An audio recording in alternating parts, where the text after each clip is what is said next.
To the Neighbor Star League at the Next One Arena live. We just had Deer getting out of the group in first place in the winners match. He did not drop a single set today. Went 2-0 against GuMiho and then went 2-0 against the surprising winner in Myungshik. And now Myungshik will go down to that final match. But first off, we need to find his opponent. And one of those players could be Rogue. It could be indeed Valdez. Can he play better against the Terran today is what I want to know. A little bit disappointing up against Myungshik in that first match of the day, and he's looking a little down in the dumps right now. If I would have to judge him by his face, we don't know for sure. Maybe he's just really focused. Yeah. I mean, Deer also, when he gets in the game, he's like scowling almost, but then he just like kills his opponents. Well, like think of Sue, for instance. He looks like an axe murderer before a game. Pretty much. it all depends on the player. Yeah. Rogue, I don't know. I wouldn't say his play was terrible, but he just looked a little bit off. Like his multitasking was 100% there. Myungshik was definitely like controlling the game. Yeah, he was. Like sometimes Rogue was just out of position or not really dealing with the attacks that Myungshik was giving to him. Yeah, he kind of got a little tunnel vision in what he wanted to do in both games as well, which is kind of disappointing going for the Viper tech before anything else. Yeah. But here is GuMiho, and GuMiho looked pretty strong in his matches, I think. His second game was actually pretty impressive. Very fun to watch, a lot of multitask drops. Yeah. And I think we could see that again against an opponent like Rogue. I hope so, man. It's a very fun style. But here we go into the map bans and picks. We do have Foxtrot Labs and Merry-Go-Round banned out by the Zerg in Rogue, and Catalina and Nimbus will be banned out by GuMiho. Yeah, I mean, not too surprising. And remaining maps, obviously Deadwing, Overgrowth, and King Sejong. Pretty standard maps in Overgrowth and King Sejong. And Deadwing, I mean, can be pretty positional based on who really gets the advantage on that map. Vertical-wise, it would probably be the Terran, so they can parade and push just a little easier to the third and fourth of the Zerg. Well, guys, we already have the countdown going. The first map is going to be Deadwing, as we just saw. This is set number 1 of the losers match. The loser will be knocked out of the Neighbor Star League. The winner will have one more chance to go up against Myungshik.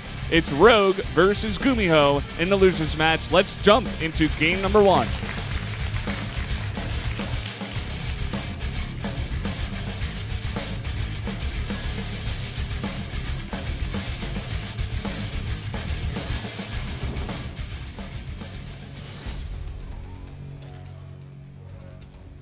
Up here in the top right in the red, the Zerg player, the only one in the group, from the Jin Air Green Wings, he is Rogue. Sad Rogue.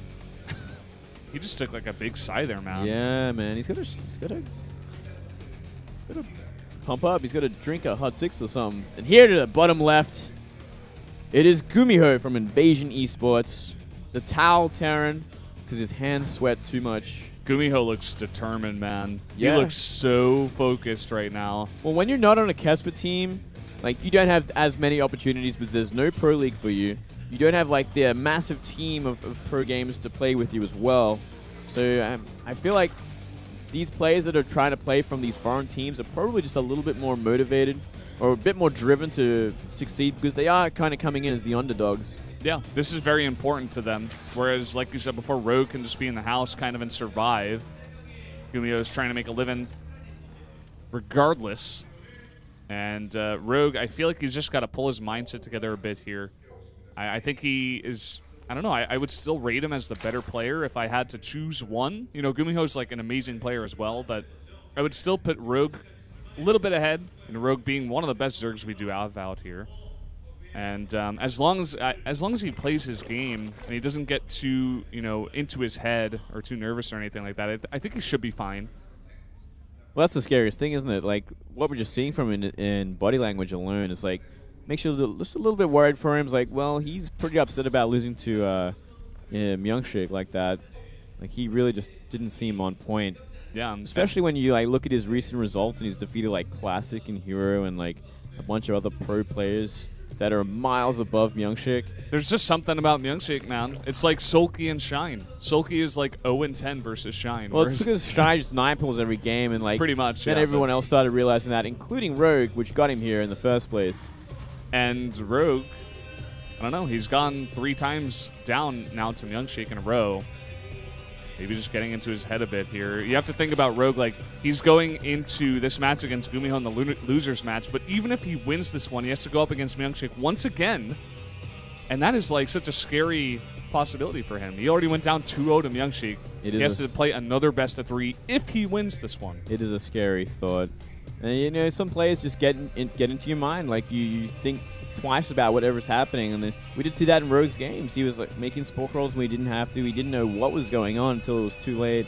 He got kind of outmaneuvered and outplayed in ways he should not have happened. And the funny thing is, like, we'll probably see Myungshik play against another top Zerg, maybe Dark in sometime soon, and Dark will just handle him. Yeah. And Rogue will look at it and be like, well, that looked easy. I should have done that. Yeah. It's just about mindsets. It's a pretty good point. But so far in this game, just have a Reaper expand out of GuMiho, whereas Rogue just going for Hats first. And he actually makes 6 lanes, even though they are cross-spawn. Pretty interesting, I have to say, because by the time those guys get all the way across the map, they're not going to do much damage. Yeah, 6 lanes, maybe a little too many in this kind of situation. Yeah, I mean, at times we've even seen Zergs just make 2. But I guess with the Reaper, it's kind of like a safety net. Like, yeah. 6 is guaranteed safety. 4 is like safe, but can be kited and killed before the queens get on the map. And I mean, if GuMiho went for multiple Reapers, then it gets a little bit trickier, because then you're dealing with 2 Reapers, and if you have 6 lanes, you can still kind of fight them. But if you only have 4, then you're just going to get your butt whooped. Yeah. Well, Speed about to finish up here, and back at the base of GuMiho. He's actually going to finish his 3rd CC before Rogue even starts his 3rd. Or at least the timing should line up pretty close. Yeah. Hatch is going to come down, but the CC's about finished. I do like what we see from Rogue as well, going for that debris, stop any sort of tank drop that might happen. And I mean, this is GuMiho we're talking about. He is definitely likely to do such a strat. Not today, though. Yeah. Overlord sees the tech lab on the starport, but GuMiho just makes a Viking first because he saw the Overlord that saw the starport. So he's just going to clean that up first. And here comes some Hellions. Just 2. Going to poke at that 3rd.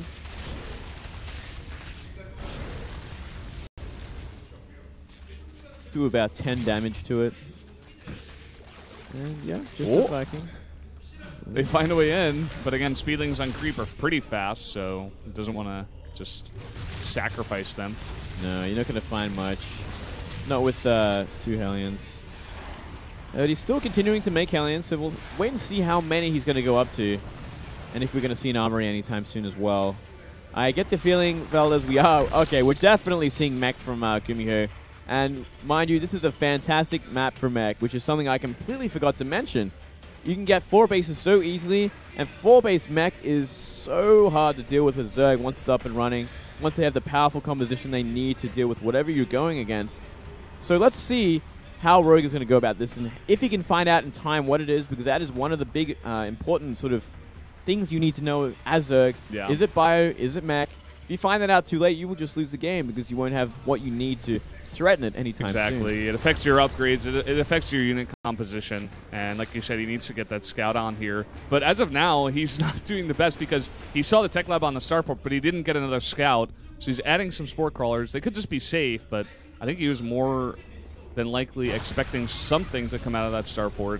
I think on this map, it wouldn't be half bad to go for Overlord speed just to try and get in there and get a decent scout off. And I mean, to get someone like GuMiho, who definitely loves his mech more than anything else. Yeah, man. It's so important. Melee upgrades for the Zerg. Well, he can still go ultras, which is, you know, one thing. Like, even against mech. Well, he's certainly going to have a lot of time to do it. That is one thing. This Viking has been so annoying. It's already got 1 kill. Yeah, we do see 2 medivacs out. So we're going to see some Hellbat drops. Or maybe a Hellbat at the front sort of attack. See where they go exactly. He's going to be morphing them into Hellbats inside the base once he's dropped them. Nice work with this Viking. Kind of makes sense, exact sense why he made the Viking. He's cleared pretty much a path, except for this one Overlord that might actually see these 2 medivacs. Yeah, I think it's going to run right by that one. Oh, yeah, busted. You've been caught. You've been caught. But what is there to stop this? We see Zerglings, 3 queens on the low ground. I mean, still not really enough to deal with it. We're actually seeing Banelings being morphed, which I don't actually think that's a half bad idea. He may just keep these as Hellions, to be honest. That's a lot of Hellions. Yeah, if he finds these Banelings, he can actually deal with them too. No, he's going to put them in the Hellbats. Okay. He's going to drop it on top of the Banelings, maybe? No, on top of the drones.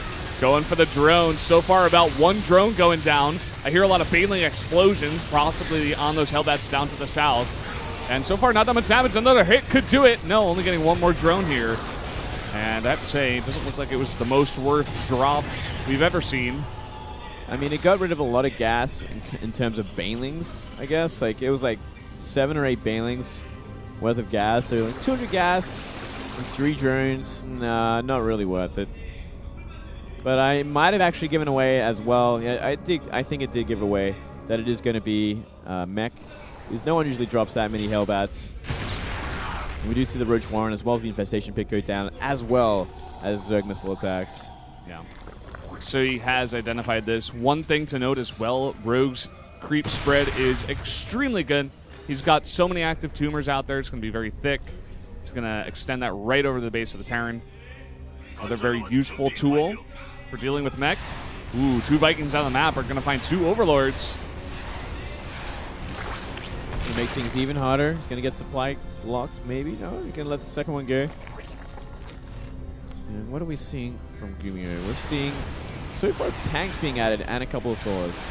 1 tank, 2 Thors. So keeping his composition kind of mixed because he doesn't know exactly what the first kind of tech plan from Rogue will be. Terran can choose the right one. They're going to be in a very comfy position going into the mid game. It's kind of like the Zerg's kind of one of the ways to play this early on. Go for either Muta or Roach early, then make the switch. Once you see Terran commit to counter one of them with their composition. Obviously, Roach is going to do very well against Thors. He's going to do very well against tanks.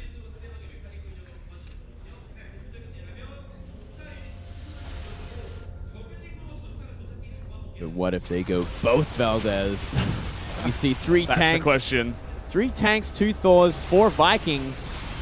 So a bit of a wacky-do composition, but it's going to be more than enough to deal with these Mutalisks and whatever's coming else after that. And we're going to see Rogue go simply into Swarm Hosts. Yeah, not a bad idea.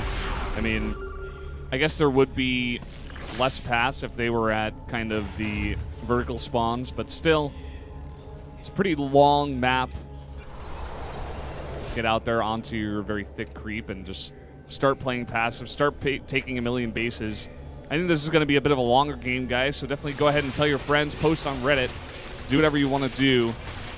Tell them that Rogue versus GuMiho is happening. This is only game number 1. Game number 1, it's on Deadwing, and it is mech. So it's going to go forever. But here we go. Finally, GuMiho moving onto the map. He does run into Swarm Host, though, forcing the tanks to siege up. Good position, though, to get rid of a lot of these active pre-tumors. And some queens getting chopped as well.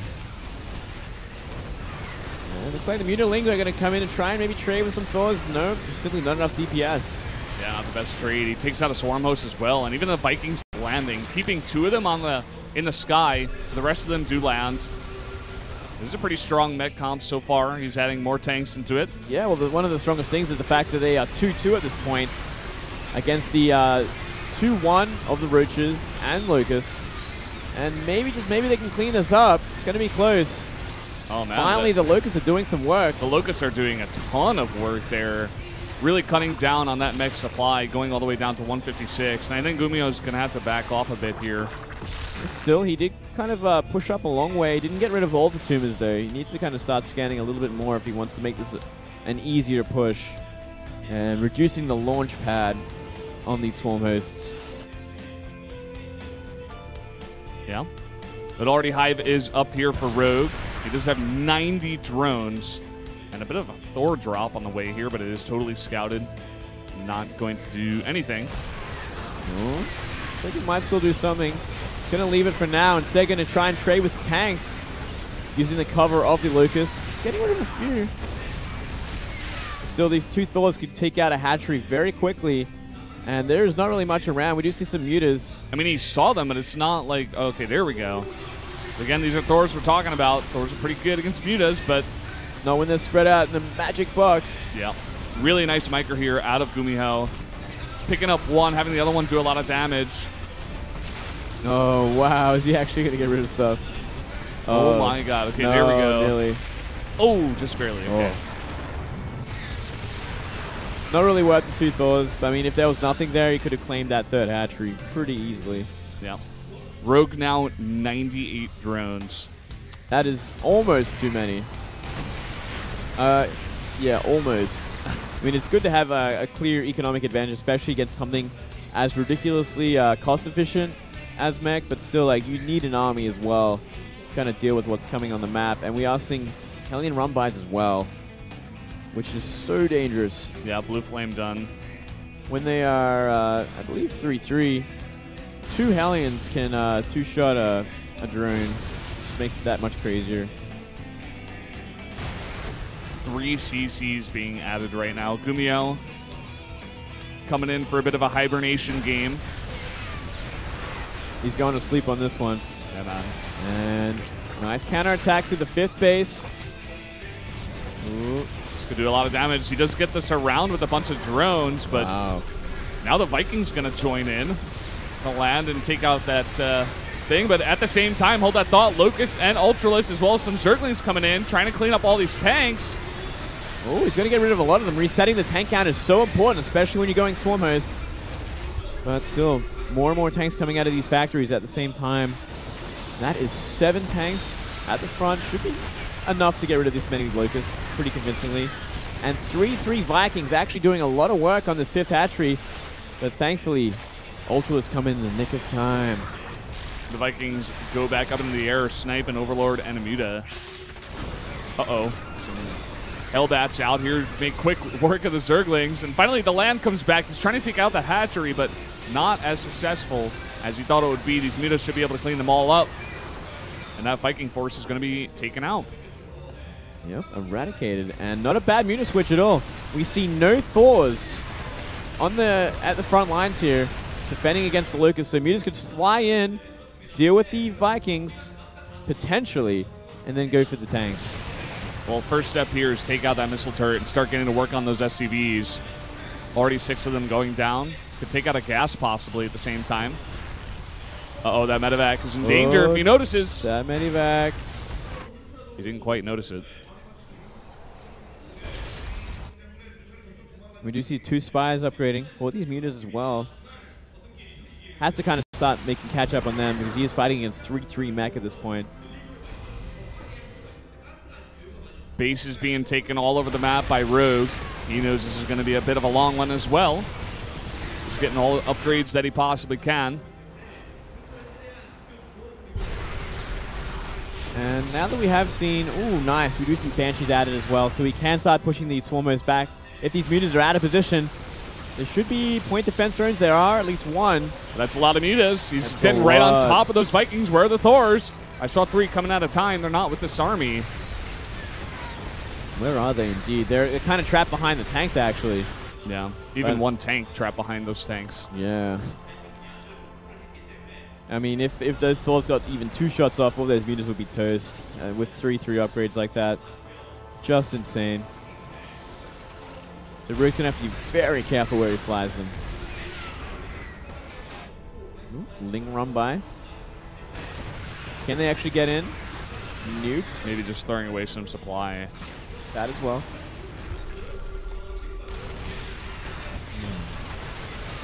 Now we're kind of getting to that stalemate situation outside the 4 bases of the Terran. No real way to get in just yet. It's a lot of Mutas. PDD coming into the mix this time, and the Thor is there as well, but this is just way too many Mutas right now. GuMiho forced to back off. A lot of Vikings picked off at the same time. Mutas are getting pretty low, though. And he has to move back. Thankfully, they do have quick regen, and he can remake them. And he is making 15 more. Wow. So staying on Mute's not a bad choice, I feel. Only 4 Ravens at this point. Not using the Seeker missiles either. Going for point defense drones.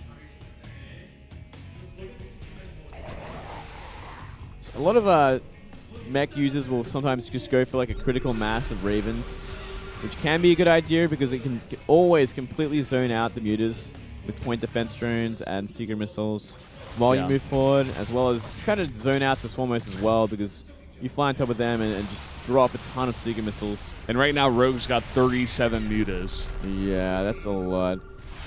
Granted, if they get too clumped together, those 3 Thors can do a lot of work. Uh-oh, Hellbat's here. Trying to assassinate a queen should be quite easy. Gonna work at those drones as well. Oh, that was a lot of damage. Yeah, look at that supply drop down a bit here. Taking a bit even more damage. Now coming in trying to snipe some Ravens, but the PDDs come in, and already Rogue going down to 155 supply there before remaxing on some Ultras. Yeah, he lost a lot of supply there. I mean, a lot came from that that hatchery as well. Losing 15 drones and a queen. 7 Ultras there. Still, that is so many tanks to go into, so I don't even know if he can make it work, even if with this many Ultras. That is about 13 tanks, 3 Thors, battle cruisers now, 2 of them, and some Banshees. It's a lot to deal with. Maybe with some nice blinding clouds. Maybe if these mutas can get a nice position and start dealing with these tanks. I feel like getting rid of the tank count is pretty much the key to getting in. Yeah. And you know what you were talking about before was that 4 bases is easy for mech, but the 5th one is a bit out there towards the left. May split up this Terran mech army a little bit. Well, just a little bit. I mean, look at where these mutas are now. In the 3rd base, getting rid of gas, which is very important for mech Terran. And trying to do damage. Battle cruisers have so much armor, though. Way too tanky. And here come the Ultras coming into the 5th base, but too much there. Yeah. A wall of missile turrets even. Scans going out on the map. Those swarm hosts got to get out of there. They do. They run out. Yamato cannon just finished as well. Next time he sees him, he'll probably start nuking him. Tons of scans going out over this giant creep field. The mutas now significantly less in number, but they are enough, it seems, to snipe out some missile turrets. There's the repair, though. Not enough of the SCVs. Just going to get some and try to attack at the front with some Ultras, but no. Yeah, he's just getting rid of supply at this point. There's no way these mutas are doing anything. Well, he's going to fly them away, so maybe not. Or maybe he chooses to. There's not much left. No much point for them to survive any longer. Yeah. And 13 infestors. I wonder about this as well, Valdez, because how is he going to kill battle cruisers with infestors? Infested Terrans are going to do like 1 damage. Fungal's not going to do anything unless you have like 300 of them. I guess he's just going to try to fungal like a lot of those Ravens. Maybe if he get rid of the Ravens, like he can go for Corruptors, like Mass Corruptor to deal with it. Might be the one choice he has. But we are seeing the Ultras kind of counterattacking to the 5th base again. SCVs flee for their lives. And it should be lifted in due time while this massive death ball from GuMiho goes across the map. GuMiho may be looking to end this game. He's sending nothing back to deal with the Ultras. He's got 1 battle cruiser there. Well, we are seeing infested Terrans go down, but that is not the answer. That is not the answer at all. Look at that. Didn't do anything. He lost 4 infestors. 4 infestors, and they almost killed 1 tank. Until it got healed up.